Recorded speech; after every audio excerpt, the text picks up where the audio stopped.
आज जो आप जानेंगे वो शायद ही कभी न्यूज़ चैनलों या इतिहास की किताबों ने आपको इस तरह से बताया हो। ये कहानी सिर्फ एक इंसान की नहीं है, ये कहानी है उस खौफ की, उस ताकत की और उस एक आवाज़ की जिसने भारत के सबसे अमीर शहर की तकदीर और तस्वीर हमेशा के लिए बदल कर रख दी। एक ऐसा इंसान जिसके पास ना तो कोई पुश्तैनी दौलत थी, ना ही कोई राजनीतिक खानदान का ठप्पा, फिर भी बड़े से बड़े नेता, अरबपति, उद्योगपति और यहां तक कि बॉलीवुड के सुपरस्टार्स भी उनके घर के बाहर घंटों सिर झुकाए खड़े रहते थे।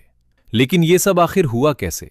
एक व्यंग्यकार, एक कार्टूनिस्ट ने पूरे राज्य का रिमोट कंट्रोल अपने हाथ में कैसे ले लिया? आप सोच रहे होंगे कि ये किसी फिल्म की कहानी है, लेकिन ये सिर्फ शुरुआत है। असली शॉकिंग सच तो अभी सामने आना बाकी है।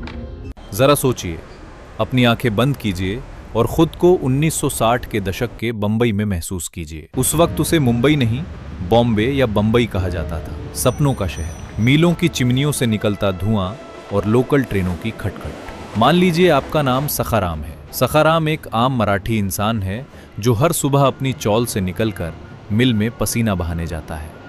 वो दिन रात मेहनत करता है, लेकिन जब वो शहर की तरफ देखता है तो उसे क्या नजर आता है? उसे दिखता है कि शहर का सारा पैसा, सारी बड़ी नौकरियां, व्यापार, सब कुछ बाहर से आए लोगों के हाथों में जा रहा है। बड़ी कंपनियों के क्लर्क से लेकर मैनेजर तक हर जगह गैर मराठी लोगों का कब्जा है। सखाराम अपने ही शहर में, अपनी ही जमीन पर खुद को एक अजनबी, एक दोयम दर्जे का नागरिक महसूस कर रहा है। उसे लगता है कि उसकी कोई पहचान नहीं है। अगर आप सखाराम की जगह होते तो क्या आपके अंदर एक अजीब सी घुटन, एक गुस्सा नहीं उबल रहा होता? क्या आप नहीं चाहते कि कोई आपके हक के लिए आवाज उठाए? उसी उबलते हुए गुस्से को, उसी हताशा को एक आवाज मिली, और वो आवाज किसी राजनीतिक मंच से नहीं बल्कि एक मैगजीन के पन्नों से उठी। 1960 में मार्मिक नाम की एक साप्ताहिक पत्रिका शुरू हुई। इसके संपादक थे बाल केशव ठाकरे, एक ऐसा कार्टूनिस्ट जिसने फ्री प्रेस जर्नल की अपनी सुरक्षित नौकरी सिर्फ इसलिए छोड़ दी क्योंकि उनके कार्टूनों को सेंसर किया जा रहा था। बाड़ा साहेब ठाकरे ने अपने ब्रश और स्याही से सिर्फ कागज पर लकीरें नहीं खींची, उन्होंने बंबई के लाखों सखारामों के दिलों में सुलग रही आग को हवा दे दी। मार्मिक में उन्होंने एक लिस्ट छापना शुरू किया, वाचा आणि थंड बसा, यानी पढ़ो और ठंडे बैठे रहो। यह कोई मामूली पत्रकारिता नहीं थी, ये एक माइंड गेम था, एक साइकोलॉजिकल ट्रिगर जिसने मराठी मानुस की सोई हुई अस्मिता को झकझोर कर रख दिया। हर हफ्ते मार्मिक छपता और हर हफ्ते लोगों का गुस्सा 1 डिग्री और बढ़ जाता।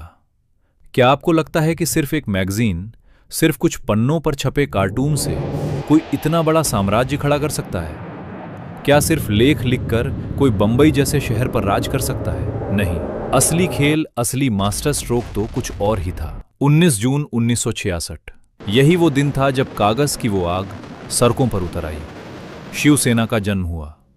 लोगों को, खासकर सत्ता में बैठे राजनेताओं को लगा कि ये बस कुछ भटके हुए युवाओं का एक छोटा सा संगठन है जो कुछ दिनों में खुद ही खत्म हो जाएगा। लेकिन 30 अक्टूबर 1966 को दादर के शिवाजी पार्क में जो हुआ, उसने दिल्ली में बैठे नेताओं की कुर्सियां हिला दी। शिवसेना की पहली दशहरा रैली, बिना किसी सोशल मीडिया के, बिना किसी बड़े टीवी न्यूज़ कवरेज के, बिना किसी पीआर एजेंसी के, शिवाजी पार्क में लाखों की भीड़ उमड़ पड़ी।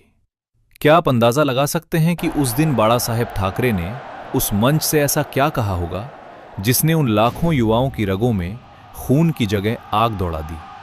उन्होंने कोई मीठी राजनीतिक बातें नहीं की, उन्होंने सीधा, तीखा और उग्र भाषण दिया। उनका निशाना थे दक्षिण भारतीय लोग, जिन्हें वो यंडू गुंडू कहकर पुकारते थे। उनका नारा था, बजाओ पुंगी, हटाओ लुंगी। बाड़ा साहेब ठाकरे ने उस दिन साफ कर दिया था कि हक मांगने से नहीं मिलेगा, उसे छीनना पड़ेगा। राजनीति में सत्ता हासिल करने के 2 ही तरीके माने जाते हैं, या तो आप लोगों का दिल जीत लें, उनके सामने हाथ जोड़ें, वोट मांगें, या फिर उनके दिलों में खौफ पैदा कर दें। लेकिन बाड़ा साहेब ठाकरे ने एक तीसरा रास्ता इजाद किया। उन्होंने अपनों का दिल जीता और बाकी पूरी दुनिया के लिए खौफ का दूसरा नाम बन गए। देखते ही देखते बंबई की सड़कों का नजारा बदलने लगा। जो सखाराम कल तक सिर्फ मिल में चुपचाप काम करता था, वो अब शिवसैनिक बन चुका था। सड़कों पर उडुपी होटलों को निशाना बनाया जाने लगा। दक्षिण भारतीय दफ्तरों पर हमले होने लगे। यहाँ एक बहुत बड़ा सवाल उठता है, पुलिस क्या कर रही थी? कानून व्यवस्था कहाँ थी? आपको ये जानकर हैरानी होगी कि उस वक्त राज्य में कांग्रेस की सरकार थी, लेकिन सरकार ने शिवसेना को रोकने की कोई खास कोशिश नहीं की, क्योंकि राजनीति में कोई भी मोहरा बिना फायदे के नहीं चलता। कांग्रेस को उस वक्त बंबई की मिलों में कम्युनिस्ट यूनियंस के बढ़ते प्रभाव से डर लग रहा था। लाल झंडे वाले कम्युनिस्टों ने बंबई को हड़तालों का शहर बना दिया था। कांग्रेस को एक ऐसी ताकत चाहिए थी जो इन कम्युनिस्टों को सड़कों पर मात दे सके, और उन्हें वो ताकत बाड़ा साहेब ठाकरे की शिवसेना में नजर आई। उन्होंने सोचा कि वो शिवसेना का इस्तेमाल करेंगे, लेकिन उन्हें क्या पता था कि जिसे वो मोहरा समझ रहे हैं वो खुद पूरा शतरंज पलट देने वाला है। कहानी में सबसे खौफनाक मोड़ तब आता है जब शिवसेना और कम्युनिस्टों का आमना सामना होता है। ये कोई वैचारिक बहस नहीं थी, ये सड़कों पर होने वाला खूनी संघर्ष था। 1970 का साल, परेल इलाके में लाल झंडे कम्युनिस्ट और भगवे झंडे शिवसेना के बीच वर्चस्व की जंग चल रही थी। कम्युनिस्टों के एक बहुत बड़े और ताकतवर नेता थे कृष्णा देसाई। एक दिन सरेआम कृष्णा देसाई की बेरहमी से हत्या कर दी जाती है। इस हत्या के आरोप शिवसैनिकों पर लगे। ये वो पल था जिसने बंबई को हमेशा के लिए बदल दिया। कृष्णा देसाई की मौत के साथ ही बंबई से कम्युनिस्टों का दबदबा खत्म होने लगा और शिवसेना का असली खौफनाक उदय हुआ। इस घटना ने साबित कर दिया कि शिवसेना अब सिर्फ एक राजनीतिक पार्टी नहीं रही, वो एक पैरामिलिट्री फोर्स बन चुकी थी, एक ऐसी फौज जो किसी भी हद तक जा सकती थी। अगर आप बाड़ा साहेब ठाकरे की जगह होते तो क्या आप इस हिंसा से डर जाते? क्या आप कदम पीछे खींच लेते? नहीं, ठाकरे ने कभी माफी नहीं मांगी। उन्होंने कभी अपने आक्रामक रवैये को छिपाने की कोशिश नहीं की। उनका यही बेबाकपन, यही निडरता उनकी सबसे बड़ी ताकत बन गई। लोग एक ऐसे नेता को देख रहे थे जो किसी से नहीं डरता था, जो सरकार की, पुलिस की, किसी की परवाह नहीं करता था। लेकिन आपको लगता है कि बाड़ा साहेब ठाकरे सिर्फ एक उग्र नेता थे? अगर हां, तो आप एक बहुत बड़ी गलती कर रहे हैं। वो एक बेहद शातिर और चतुर रणनीतिकार भी थे। एक ऐसी घटना है जो उनके दिमाग की गहराई को साबित करती है। 1975 में जब इंदिरा गांधी ने देश में इमरजेंसी आपातकाल लगाई तो पूरे देश में हाहाकार मच गया। सारे विपक्षी नेता जेल में डाल दिए गए, लोकतंत्र खतरे में था। उस वक्त आपको क्या लगता है बाड़ा साहेब ठाकरे ने क्या किया होगा? क्या उन्होंने इंदिरा गांधी का विरोध किया? नहीं। ये एक ऐसा सच है जो आज भी बहुत से लोगों को हैरान कर देता है। बाड़ा साहेब ठाकरे ने सरेआम इमरजेंसी का समर्थन किया।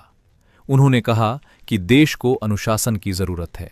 ये कोई विचारधारा का समर्थन नहीं था, ये एक मास्टर स्ट्रोक था अपनी पार्टी को बचाने का। उन्हें पता था कि अगर उन्होंने विरोध किया तो शिवसेना को कुचल दिया जाएगा। उन्होंने अपने संगठन को जिंदा रखा ताकि वो कल लड़ सकें। इसे कहते हैं राजनीतिक सर्वाइवल। जैसे जैसे 80 का दशक आया, बंबई का स्वरूप बदलने लगा। मिलें बंद होने लगीं, अंडरवर्ल्ड अपना सिर उठा रहा था। दाऊद इब्राहिम, करीम लाला, हाजी मस्तान, बंबई में गोलियों की आवाजें आम होने लगी थीं। लेकिन इसी अंडरवर्ल्ड के दौर में एक शख्स ऐसा था जिसके घर के दरवाजे पर अंडरवर्ल्ड के बड़े बड़े डॉन भी दस्तक देने से खौफ खाते थे, और वो घर था बांद्रा का मातोश्री, बाड़ा साहेब ठाकरे का निवास स्थान। बॉलीवुड, जो उस वक्त अंडरवर्ल्ड की धमकियों और एक्सटॉर्शन से कांप रहा था, उसे पुलिस और सरकार से ज्यादा बाड़ा साहेब ठाकरे पर भरोसा था। बड़े बड़े फिल्म स्टार्स, डायरेक्टर, प्रोड्यूसर किसी भी विवाद या धमकी से बचने के लिए सीधा मातोश्री जाते थे। अमिताभ बच्चन से लेकर संजय दत्त तक। जब संजय दत्त को 1993 बम धमाकों के केस में टाडा के तहत गिरफ्तार किया गया और उनका पूरा परिवार टूट चुका था, तब सुनील दत्त, जो कांग्रेस के सांसद थे, उन्हें भी अपनी ही सरकार से मदद नहीं मिली। वो भी हार कर बाड़ा साहेब ठाकरे की शरण में गए और बाड़ा साहेब ठाकरे ने खुलेआम संजय दत्त का समर्थन किया। माइकल जैक्सन जैसा ग्लोबल सुपरस्टार जब भारत आया तो वो किसी मंत्री या मुख्यमंत्री से मिलने नहीं गया, वो सीधा मातोश्री गया, क्योंकि दुनिया जान चुकी थी कि इस शहर का असली बॉस कौन है। लेकिन सवाल वही है, बिना किसी संवैधानिक पद के इतनी ताकत कैसे? इसका जवाब उनके एक फैसले में छिपा है जिसने भारत की राजनीति की दिशा बदल दी। 80 के दशक के मध्य तक आते आते बाला साहेब ठाकरे को समझ आ गया था कि सिर्फ मराठी मानूस के मुद्दे पर वो पूरे महाराष्ट्र पर राज नहीं कर सकते। और अगर आप बाला साहेब की जिंदगी के वो अनजाने राज जानना चाहते हैं जो आज तक किसी ने नहीं बताया,